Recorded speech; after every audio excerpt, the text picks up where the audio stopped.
Hello, I'm Karen, the Dementia Specialist Nurse from Shrewsbury and Telford Hospital. This is my colleague Rachel Wintle from the Alzheimer's Society. We're here today to talk to you about the This Is Me patient passport. The This Is Me was created by the Alzheimer's Society with support from the Royal College of Nursing. And it's a leaflet that will help support me when I'm in an unfamiliar place. So for us, for somebody that's an inpatient at Shrewsbury and Telford hospitals, the information that is inside this is absolutely amazing because it tells us all about the things that are important to you that are nothing to do with the nursing or medical assessments. What's the best thing about it, Rachel, do you think? I think from our point of view, the best part of it is the fact that it is about the person themselves, and it is everything about that person, what makes them who they are, their personalities, their past, and their present. So it's things like, for me, it's important, my sleep, for instance, so that when they're on the ward, you know what the person's sleep pattern is, when do they go to bed, perhaps possibly what is their bedtime routine, so you can make it as familiar to that person as possible when they're in a really very strange and a very alien environment to them. There's also the parts around personal care. So, for instance, does someone prefer to have a wash? Does someone prefer to have a shower? Does someone prefer to have a bath? And we know that someone with a diagnosis of dementia, actually the fear of water can become quite prevalent at in probably sort of moderate to late stages for some people. Even down to medication, how is that taken? At what time is that taken?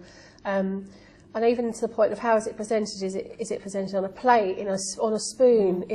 How is that medication given at home? But also it goes down to who's important to me in my life. So is it the fact I've got pets at home? Is that something we all having a similar circumstance? I've got a dog, so I know that when I go and visit a family at home, if there's a dog, straight away there's something we can have a conversation about. Asking somebody, what did they do as a job? Possibly the person in the bed was actually a nurse, which it could be that the fact they were a farmer, it could be they worked in the local shop.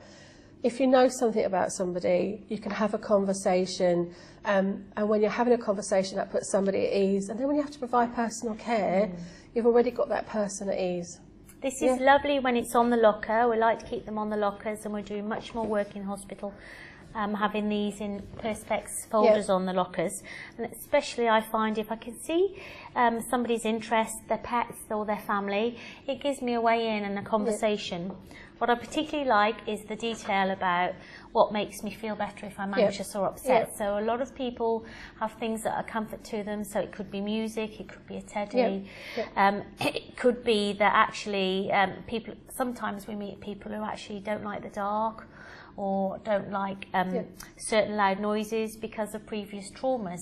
And all of that can be on here, which we would miss often. I think it's just so important that people fill it on early on, bring the information in. Too much is better than not enough. There's no such thing as any of it not being important, because it's the tiny little things that make a difference. So it's things like, it's things like, I wear glasses. We know how things can go mislaid, how things can disappear from a bed locker. That's how it happens.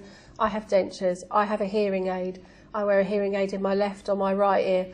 And if you go also from here, there's little pink boxes that you can get from Audiology. Within that pink box, that could sit beside you, This Is Me, and then there will be an instruction on how to wear the hearing aids, how I like my hearing aids to be put in. So and I think it's important for it to be completed before the person comes into hospital. So we encourage carers to actually complete this with the person that they care for, so that it's just an automatic whenever someone goes into an ambulance, or if it's a plan, so if it's non-elective or if it's planned, you come in, you pick this up straight away and you bring it in. And that's whether you're coming into hospital or the person's going into respite. We're guests in people's lives when people are inpatients with us, and to try and make it the best experience possible, any information that can come in this leaflet would be fantastic for us. Thank you very much. Thank you.